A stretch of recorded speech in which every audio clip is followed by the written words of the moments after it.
Donc cette cartouche est maintenant terminée. On va procéder à un dernier test sur l'ordinateur avant de faire un test réel sur le terrain afin de pouvoir générer le fichier GWZ qui est le fichier final qui nous permettra de créer la page sur le site geocaching et sur le site verigo.com.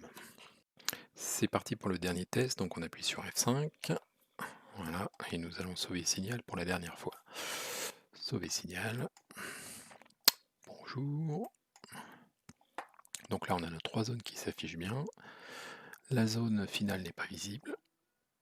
On connaît, donc on va aller directement dans la zone du village. Bienvenue au village. On voit qu'il ne nous donne pas l'information comme quoi on a récupéré le personnage qui nous intéresse, à savoir Signal. Donc la cartouche est bonne.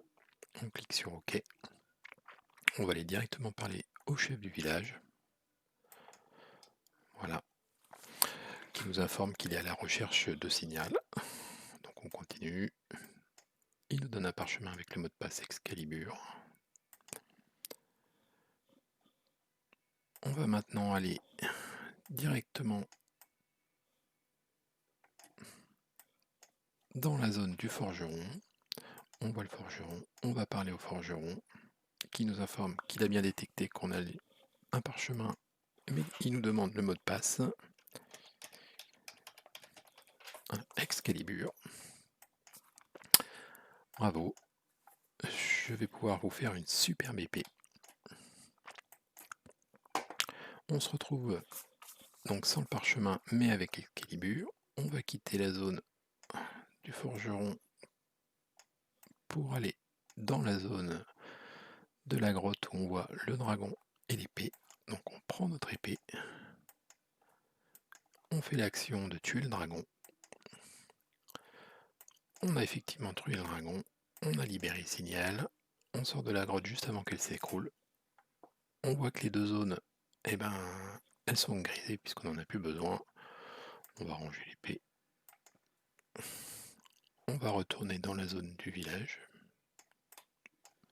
Voilà, ce coup-ci il nous dit plus bonjour, mais il voit qu'on est avec Signal, donc on parle directement au chef du village qui va nous donner les informations et l'emplacement du trésor.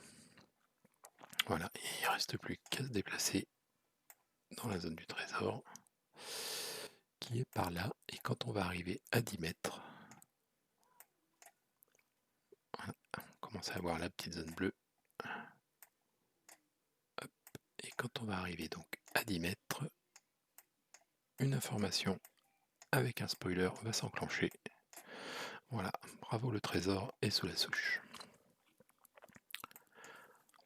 Donc là on a maintenant terminé, il ne nous reste plus qu'à trouver le logbook, à le signer bien sûr. Et on va passer à la création du fichier GWZ pour pouvoir créer les pages internet geocaching et Verigo.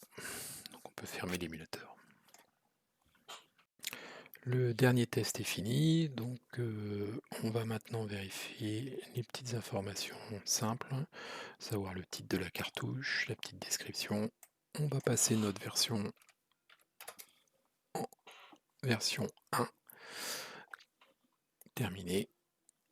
On va ensuite vérifier que les petites cases sont cochées.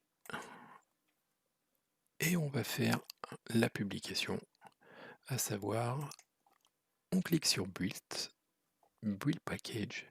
Des fois, on clique sans caractères spéciaux. Attention, si vous mettez des caractères spéciaux, vous allez avoir un message d'erreur. Donc on clique dessus. Il nous demande donc d'indiquer un nom de cartouche. On voit que l'extension est déjà créée en GWZ. Donc là, on va créer sauver signal. On enregistre. C'est terminé. Et on peut voir que maintenant, dans notre répertoire, nous possédons maintenant un fichier sauver signal GWZ qui est la compilation de toute la cartouche pour permettre l'intégration dans le site verigo.com. Donc voilà, donc on va passer maintenant à un autre tuto, la cartouche étant terminée, qui va consister à créer la page geocaching et la page verigo.com et lancer la publication auprès des reviewers. Le tuto qui viendra ensuite permettra d'améliorer la cartouche visuellement, c'est-à-dire avec des photos, des informations et d'autres petites choses sympas. Voilà, merci de nous avoir écoutés pour le tuto. N'oubliez pas de liker les vidéos.